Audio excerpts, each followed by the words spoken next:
Praise the Lord. இன்றைக்கு mark எழுதின சுவிசேஷம் அதிகாரம் 13 சில கேள்விகள் கேட்கப்படும். இந்த வீடியோ உங்களுக்கு பிரயோஜனமா இருந்தால் லைக் பண்ணுங்க, ஷேர் பண்ணுங்க, சப்ஸ்கிரைப் பண்ணிக்கோங்க. கேள்வி 1. ஒரு கல்லின் மேல் ஒரு கல்லிராதபடிக்கு என்னவாகும் என்றார். பதில்: எல்லாம் இடிக்கப்பட்டு போகும். கேள்வி 2. இயேசு தேவாலயத்துக்கு எதிராக எங்கே உட்கார்ந்திருந்தார்.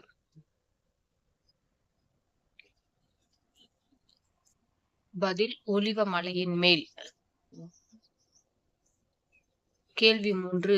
இவைகளெல்லாம் நிறைவேறும் காலத்துக்கு அடையாளம் என்ன என்று கேட்டவர்கள் யார்.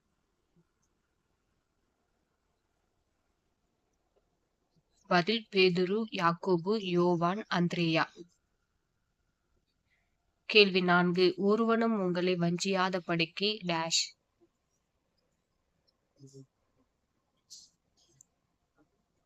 பதில்: எச்சரிக்கையாயிருங்கள்.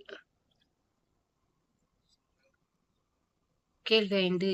எதை கேள்விப்படும்போது கலங்காதேயுங்கள் என்றார்.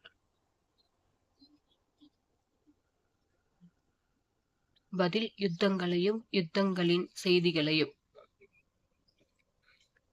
கேள்வி 6. சகல ஜாதிகளுக்கும் எது முந்தி பிரசங்கிக்கப்பட வேண்டும்.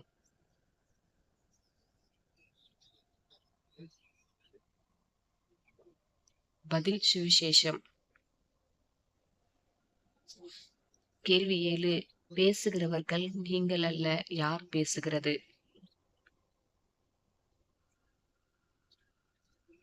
பதில்: பரிசுத்த ஆவியே. கேள்வி 8. யார் ரட்சிக்கப்படுவான்.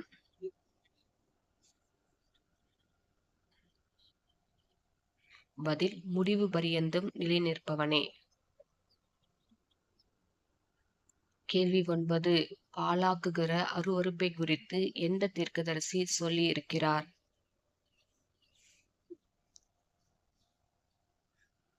பதில்: தானியேல்.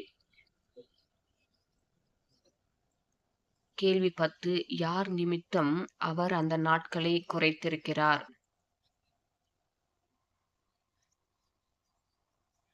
பதில்: தாம் தெரிந்து கொண்டவர்களின் நிமித்தம். கேள்வி 11. கூடுமானால் யாரை வஞ்சிக்கத்தக்கதாக அடையாளங்களையும் அற்புதங்களையும் செய்வார்கள். பதில்: தெரிந்து கொள்ளப்பட்டவர்களை. கேள்வி 12. மனுஷகுமாரன் எப்படி வருகிறதை காண்பார்கள்.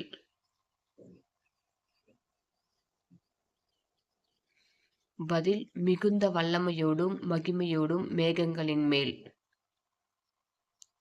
கேள்வி 13. யாரை அனுப்பி தாம் தெரிந்து கொண்டவர்களை கூட்டி சேர்ப்பார்.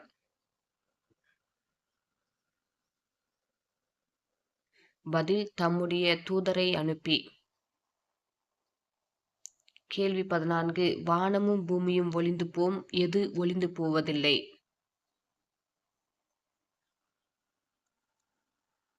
பதில்: என் வார்த்தைகளோ. கேள்வி 15. எப்படி ஜெபம் பண்ணுங்கள் என்றார்.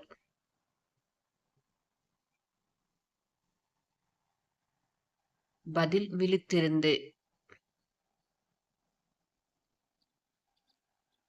God bless you.